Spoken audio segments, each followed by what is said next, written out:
Hey, what is up everyone, and welcome back to the Animus, and today we are going to be reviewing the Hobby Mio joint glue marker. Let's get right to it.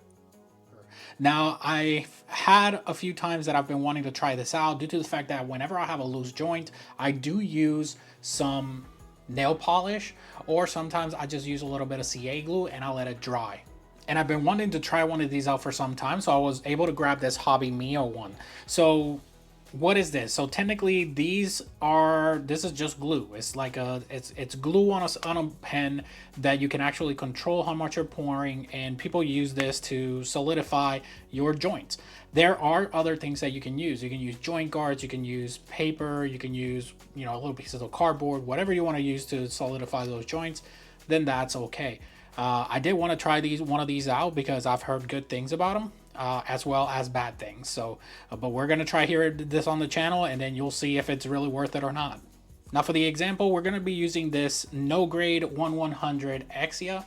I'm going to say right now that it doesn't come like this out of the box. We did paint this kit here on the channel, and I did add some additional decals to the legs to mimic those GN condensers.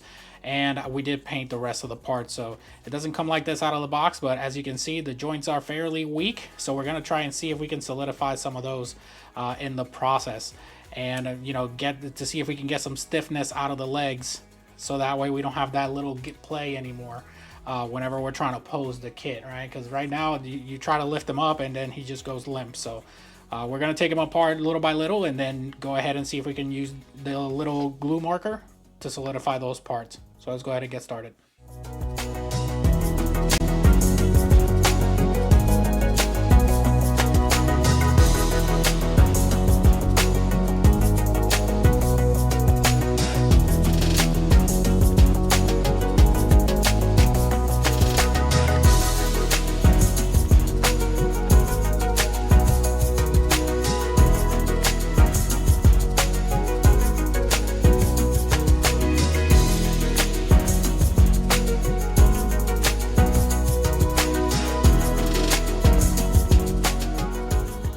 Alright, so I decided that for the comparison itself, we're going to go ahead and leave one of the legs just as it was prior to the glue, just so we can make that comparison in regards to stiffness. Alright, so now that we have the actual parts that we're going to go ahead and apply the glue to, we are going to apply glue to the actual joint, the peg here for the leg. We're going to apply a little bit of glue for those for these pegs right here, as well as this ball joint here for the ankle, and then go from there. I decided to go ahead and leave one of the legs on just so I can show the comparison of stiffness, and we're going to definitely find out if this pen actually works or not. So we're going to go ahead and so this works like, so this pen works like the Gundam marker. So basically you just go ahead and press the little plastic tip and then just wait until it pours, the glue starts pouring out. So I can already see it coming out. Just got to make sure that I really get in there. Now at first it doesn't want to seem like it's coming out, so you got to keep pressing it until it does. You can actually start seeing it accumulate as you keep pouring it on the parts, and it's not going to be a whole lot like the Gundam markers. These actually just pour just a little bit, so if you want more, you just got to keep pressing it until more comes out. I'm not gonna lie to you, this seems like too much work instead of just using glue or nail polish. With like glue and nail polish, I just used a little brush, I give it a little shove, and then it'll just be good to go. Next is going to be this peg right here, and you can see that it leaves like a small coat. It leaves like a small coat of the glue on the actual part, but it's not really a lot, if that makes sense. Let's go ahead and hit the peg real quick. All right, awesome. So now that we went ahead and put the glue on all the legs, we put a little semi-thick layer there, whatever was pouring out. I can keep trying to pour more out. Now that we've had those there, we're gonna go ahead and set it to the side so it can dry up a little bit, and then we'll come back and try to put the figure together, or the model together, and see if it actually works. Alright, so welcome back everyone. Now that we've let the glue dry, we're going to go ahead and put the model kit together and then see if it actually works.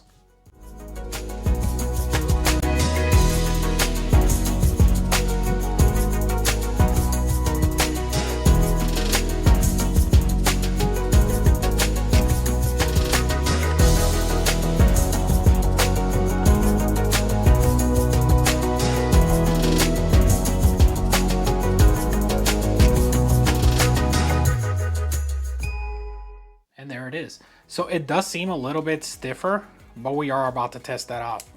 Let's go ahead and put the leg back on the model.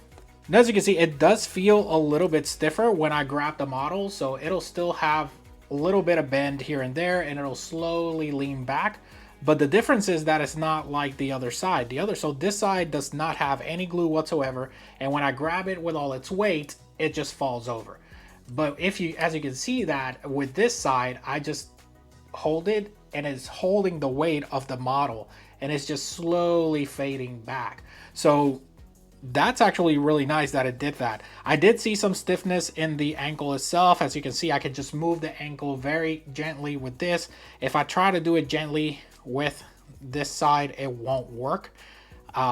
It'll still move, but I have to apply a little bit more pressure to actually move the ankle itself on this one. For the knee joint, this knee joint was super loose, like really loose. For this one now, when I'm moving it, I can actually feel the stiffness in the joint itself as all the joints move. Same with the actual hip. The hip peg here, you can go ahead and move it just like that. Like I'm just barely putting pressure with my fingers, and it'll just move side to side. If I try to do that here, it doesn't just move. I have to grab it and then move it from side to side. That is actually really nice. So with that being said, I can actually say that that does work. However, I don't know, it's just a little bit bittersweet because I know it works, but it's so tedious to do because I don't know if it's just my marker. For those of you that have this marker, tell me, does yours work, or is it just like mine where it's just a little bit slow on the uptake, right? So the problem with this marker is that it takes so long to apply, and it just becomes a tedious process where I can just use nail polish or a little bit of paint and paint the peg and then put it on and it'll be good to go, or use a joint guard. I don't know. It does give us enough stiffness to hold up the kit. As you can see, it just slowly leans back because of the joint, because it is still loose, but it's a little bit more supported, aside from the other side where if I just let the weight fall, it'll just fall over. So the tool does work. Is it worth it? Is it worth it for those of you that are trying to get a little bit more support for your joints? I'm going to be honest and say that for $3, you're better off just buying nail polish. But that's just me. It does work. It does work. 100% does work. But it's not the best. And having to spend so much time, you know, being so tedious and trying to put all that on there and getting it till where it's even, so then you can point the joint back on. It's just a tedious process. Is it good for like precision work, like for smaller pegs, for like high grades and stuff like that? It might be. However, I don't see myself using this in the future. And that is it for today's video. If you like my content, don't forget to like and subscribe. Leave a comment. Tell me, have you used one of these before? How has it worked out for you? Has it been working good? Does it give out in the long time? Let me know. And I will see you all next time.